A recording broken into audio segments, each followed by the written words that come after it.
Welcome, Crystal Warriors, to the Crystarium Network's Top 10 NES RPGs. In no way are we doing this to jump on the popular bandwagon that are the top 10 YouTube videos. While several factors are taken into account while creating this list, much of it is influenced by my own personal judgment, so without any hesitation, let's get right on into it. Number 10. Final Fantasy II.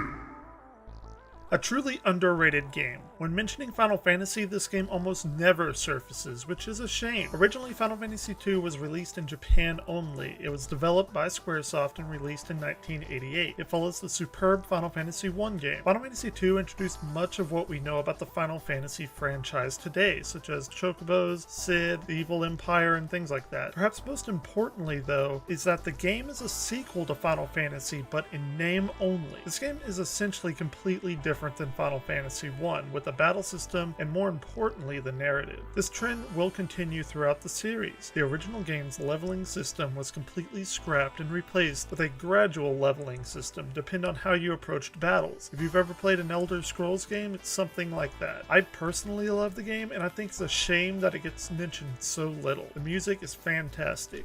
Like other most early Final Fantasy games, this does have several remakes spanning the Game Boy Advance, PSP, and PlayStation 1, so go check it out.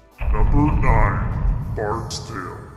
A very early computer role-playing game developed by Interplay Productions, A Bard's Tale didn't originate on the NES, but was ported after release. Bard's Tale does not resemble your typical console role-playing game due to it being developed for a personal computer. The game is nice, and the faux 3D is incredibly impressive for the time. The game has a heavy first-person dungeon scroll aspect. This definitely set the stage for many more of these first-person games to come. The game is quite text-heavy, which some may be turned off by, but there's no denying the polish that went into this game. You control up to 6 party members, and they have particular classes, and you're adventuring through the world, just like your standard RPG fare. The story is almost as basic as you can get, featuring the ragtag group of adventurers to save the day, but again, it is executed very well. Number 8. Ultima 4. Quest of the Avatar.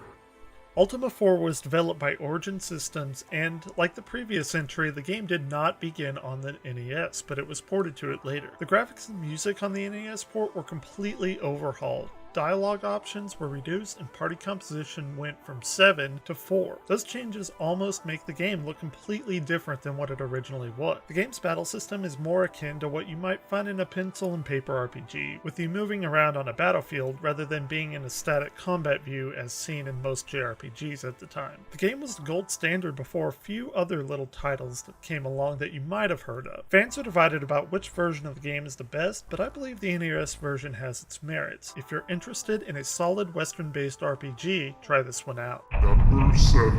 Dragon Warrior 3.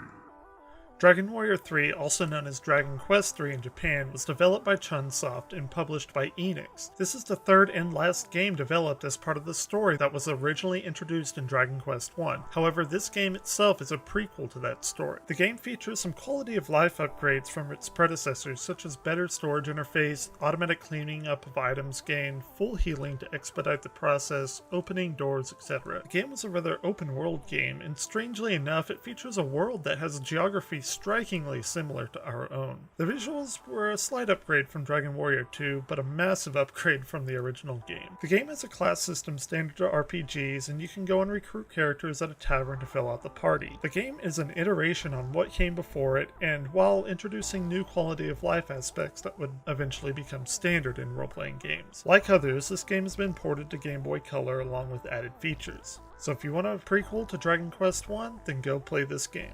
Number 6. Chrysalis.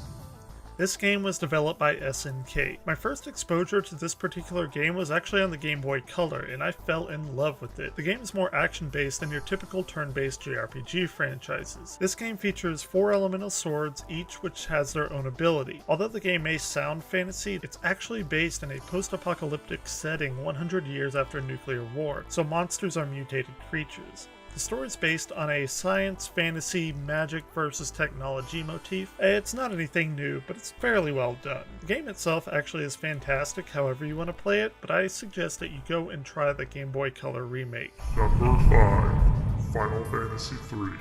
Another game released only in Japan initially, Final Fantasy III course corrects from Final Fantasy II a little bit and finds a happy medium between the original game and its sequel. The game expands on the job system and fully realizes it in the form that we know today, of the jobs being part of the crystal shards. It's one of the major aspects of all forthcoming Final Fantasy games. The battle systems cleaned up from previous installments and were introduced to special battle commands this time around. While Final Fantasy originally may have set the foundation, this game cements that series and what we think of today as a classic Final Fantasy game. The music's absolutely beautiful and has one of my favorite songs while traveling on the overworld. The game is also first to feature the iconic summons that have shaped the franchise into what it is today. If you want to check it out, there is a DS remake that's splendid, as well as an iOS port and a PSP remake. Number 4. Fire Emblem. This game as well was only released in Japan.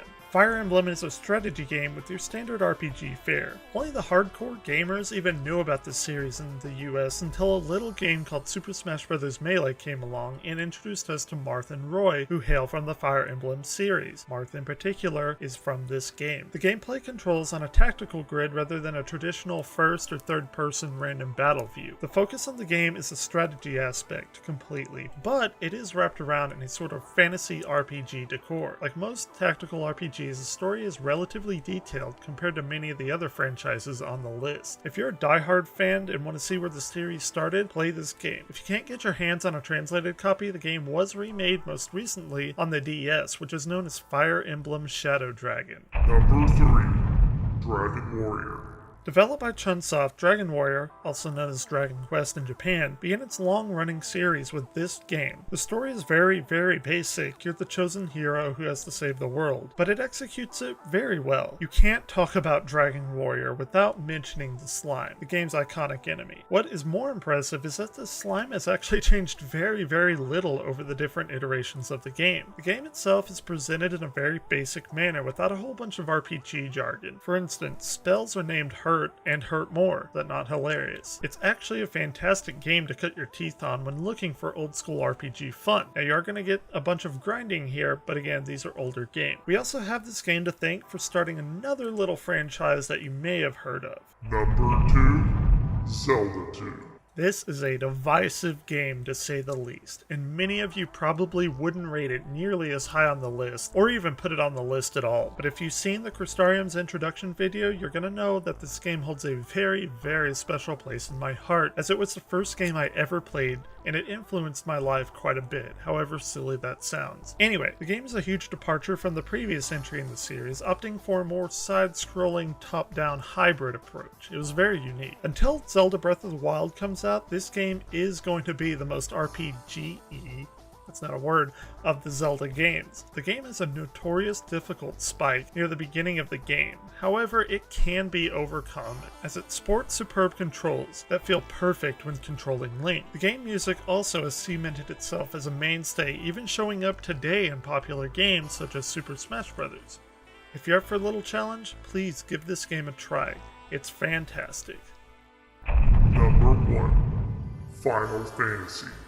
Could there have been any other game to take this spot? Final Fantasy was created by Hironobu Sakaguchi as a last-ditch effort from Square, who was actually facing bankruptcy at the time. The game almost didn't get made at all until Dragon Quest was released to positive reception in Japan. While extremely archaic by today's designs, at the time it pretty much did everything right. The series gained fame very quickly in the US and completely overshadowed Dragon Quest, who was developed by Enix at the time. The story was actually fantastically deep compared to the other RPGs on the system at the time. It also establishes the well-known job system and battle system and distinct music that the series is known for. This is the first game of the series, and it started the foundation of the juggernaut franchise that we all know today. So here it sits atop the NES RPGs as king. If you enjoyed this top 10 video, guys, please like, share, comment, subscribe, do all that cool stuff. It really helps me out a bunch. But until next time, guys, keep on gaming.